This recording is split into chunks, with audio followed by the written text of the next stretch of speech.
We provide you the platform to turn your dreams into reality.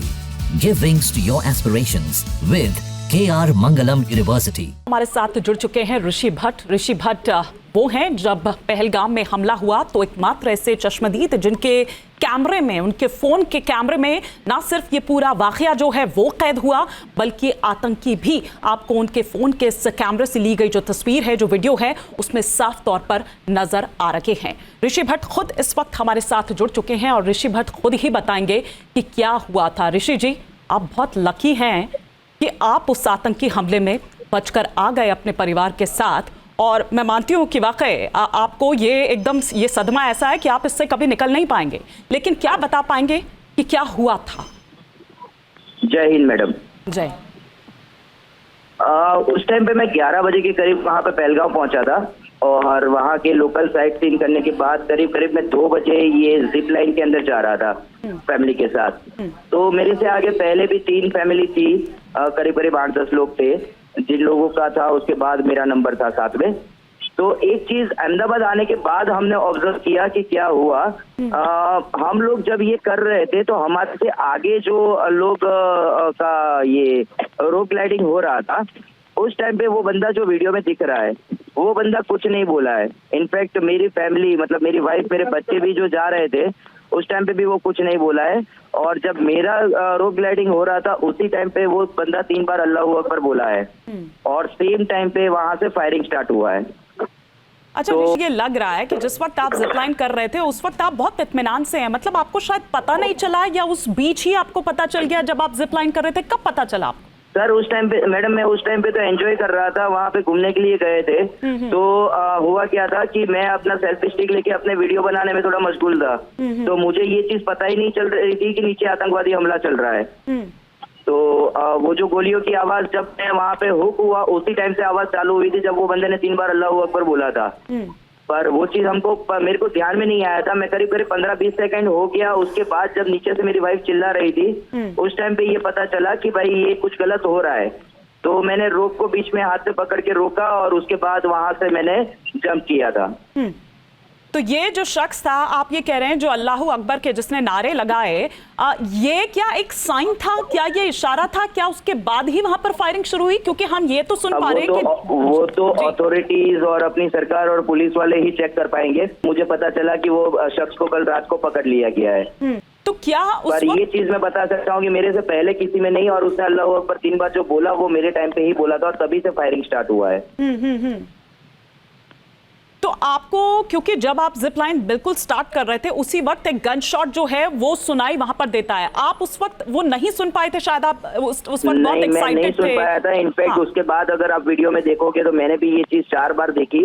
उसके बाद भी कम से कम 8 से 10 फायर हुए, तब तक भी मुझे नहीं पता था। जब नीचे से मेरी वाइफ ने चिल्लाया तब मैंने नीचे ध्यान दिया, तब ये चीज ध्यान में आई थी। तो ये जिप लाइन का कितनी देर का पूरा रहा होगा ड्यूरेशन? कब आप नीचे पहुंचे, अपने वाइफ तक, अपने बच्चे तक, और कैसे वहां से निकल पाए? जिप लाइन मैंने पूरा किया ही नहीं, क्योंकि जहाँ पे जिप लाइन का एंड था, मतलब जहाँ पे मेरा लैंडिंग था, वहीं से फायरिंग हो रहा था। तो मैंने बीच में ही रुक के वहां से जंप किया हुआ है।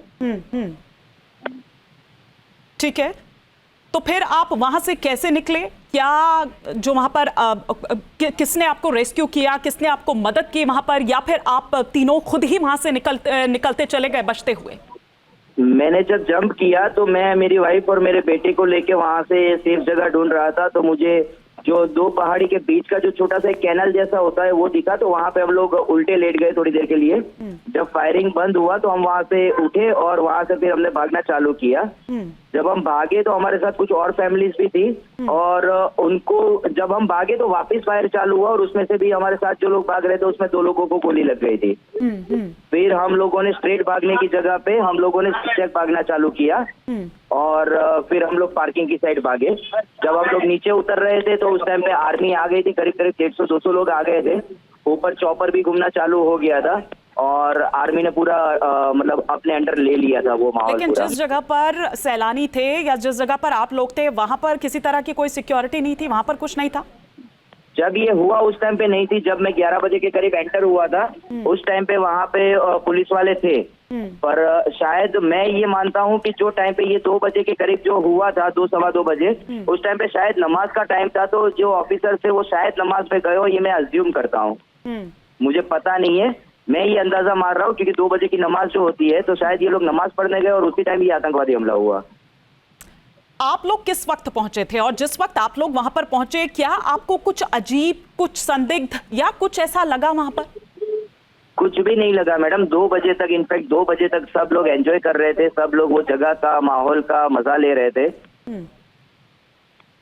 किसी को कोई चीज का कहीं पे भी डाउट नहीं आया हुआ है। हालांकि उस वक्त मैं समझ सकती हूं कि आपका पूरा फोकस ये रहा होगा कि किसी तरह से जान बचाकर वहां से भागा जाए। आपका परिवार भी आपके साथ था, तो वो एक बहुत ज्यादा हो जाता है कि खुद बचे, परिवार को भी बचाकर वहां से ले जाएं। क्या आप किसी आतंकी को देख पाए हो या कुछ अंदाजा लग पाया हो कि कितनी संख्या में ये रहे होंगे? क्या चारों तरफ से आप देख रहे थे कि ये फायर हो रहा था या कहीं एक आध जगह कोई ऐसा था जहां से लगातार फायर हो रहा था? जब मैं रोप लाइन के ऊपर था तब मेरी वाइफ और मेरा बेटा ऑलरेडी रोप लाइन कर चुके थे, तो वो लोग नीचे खड़े हुए थे, उसके साथ 2 फैमिली खड़ी हुई थी। उसमें से जो 2 आतंकवादी जो ग्राउंड में थे, उसमें से एक बंदा आया था, उसने जो बाजू में जो 2 मर्द खड़े थे उन लोगों को नाम पूछ के गोली मार दी थी। वो मेरी वाइफ के सामने हुआ था। तो आप ये कह रहे हैं कि मतलब एक एक को वहां पर जिस तरह से धर्म पूछा जा रहा था, नाम पूछ पूछ कर, कलमा पढ़वाने की बात आई, कपड़े तक वहां पर उतरवाए गए, हमने ये देखा तस्वीरों में। कलमा वाली चीज भी सही है और ये नाम पूछने वाली भी चीज सही है। ये चीज मेरी वाइफ के सामने हुआ है, उसके 5 फुट दूरी पे बंदे को गोली मारी हुई है। तो क्या आपने देखा कि किसी को चेज करते हुए यहां पर वो पहुंचते हैं, अचानक से आ जाते हैं, फायरिंग वहां पर शुरू कर देते हैं, अचानक से इस तरीके से लोगों से पूछने लगते हैं? नहीं मैडम, हम एंजॉय कर रहे थे, कहाँ से वो आए वो चीज नहीं पता है। बट यस, जब मैं वापस निकल रहा था तब जो एंट्री के पास जो गार्ड होते हैं, वो गार्ड जो थे वो बिना कपड़े के थे, मतलब उनके कपड़े निकाल लिए गए थे। तो ये चीज मान सकते हैं कि उनके कपड़े पहन के इन लोगों ने एंट्री ली हो, क्योंकि दोनों गार्ड को मार दिया था और उनके कपड़े नहीं थे उस टाइम पे बॉडी पे।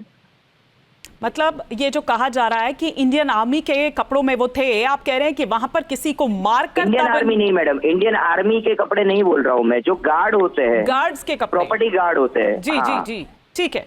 तो आप ये कह रहे हैं कि उनको मारकर फिर उनके कपड़े पहनकर वो वहां पर पहुंचे? मैं ये नहीं कह रहा हूँ मैडम, मैं ये कह रहा हूँ कि उनके कपड़े नहीं थे, तो मैं अज्यूम कर रहा हूँ कि शायद ये लोग उनके कपड़े पहन के एंट्री लिए हो। तो आप लोग वहां पर जब वहां से निकले, आप कह रहे हैं कि वो 7 मिनट, क्या आप हमें इलैबोरेट थोड़ा सा कर पाएंगे कि वो 7 मिनट जिसने आपको बचा लिया, वरना शायद आप भी उन्हीं 26 लोगों में होते? ये नसीब था मैडम कि जो 2 परिवार नीचे खड़े थे, उनके साथ उनके जो मर्द थे, वो मर्दों को दोनों को नाम पूछ के मार दिया गया। मैं जिपलाइन के ऊपर था इसलिए मैं बच गया, वरना मैं भी अगर मेरे परिवार के साथ खड़ा होता तो मुझे भी नाम पूछा जाता। मैं समझ सकती हूँ कि ये एक सदमा है। आपने कहा कि ये कभी ना भूलने वाला है। आपका बेटा भी, उसकी भी बहुत ज्यादा उम्र नहीं है, आप जिस तरह से बता रहे हैं, वो क्या शौक में है, क्या वो निकल पाया है इससे, या आपकी पत्नी? क्योंकि ये तो ऐसा वाकया है कि ये आप रोंगटे खड़े हो जाते हैं। एक सदमा ये है कि कैसे हम वहां से निकल गए, भगवान का शुक्र है। बिल्कुल मैडम, आज की तारीख में अभी भी अगर मेरी वाइफ के सामने इस टॉपिक के बारे में बात करते हैं तो वो ऑलरेडी उसका बीपी डाउन हो रहा है। और मेरे बेटे को मैं कहीं पे भी लेके निकलता हूँ तो किसी भी हिंदुस्तानी मुसलमान को देखता है वो, और उस खाली टोपी देखता है तो वो डर जाता है। मैं उसको यही समझाने की ट्राई करता हूँ कि हिंदुस्तानी मुसलमान हिंदुस्तानी है, वो अपने भाई है, पर उसने जो चीज रियलिटी में देखी है तो उसको वो सदमे से बाहर निकालने में थोड़ा टाइम लग जाएगा। क्या वापस कभी जाना चाहेंगे आप कश्मीर? बिल्कुल जाना चाहूंगा मैडम। मैं ये चीज, मेरे दिमाग में ये चीज है कि ये हमला जो किया है वो एक दहशत फैलाने वाला हमला है कि सिर्फ मर्दों को मारा है, जिसकी वजह से उसकी वाइफ और बच्चे पूरी जिंदगी डरे रहे। और कहा भी कि जाकर मोदी को बता देना। तो आपसे मैं ये समझना चाहूंगी, अभी देश में देखिए गुस्सा है, हर कोई ये चाहता है कि बदला लिया जाए, और प्रधानमंत्री नरेंद्र मोदी द्वारा भी ये कहा गया है कि कल्पना से परे होगा, बिल्कुल सोचा भी नहीं होगा ऐसा अंजाम होगा। क्या अंजाम होना चाहिए आपके हिसाब से? मैडम देखो, मैं और आपसे भी, तो मैं एक छोटा सा व्यापारी आदमी हूँ, तो मैं आपके जितना भी पढ़ा लिखा या इतना इंटेलिजेंट नहीं हूँ, पर मोदी जी की सोच हम लोग जहाँ तक सोच सकते हैं वहां से उनकी चालू होती है। ये शायद फिल्मी डायलॉग लग सकता है, पर ये आज की तारीख में रियलिटी है। न्यूज नेशन अब व्हाट्सएप पर खबरों की ताजा अपडेट के लिए न्यूज नेशन के इस क्यूआर कोड को स्कैन करें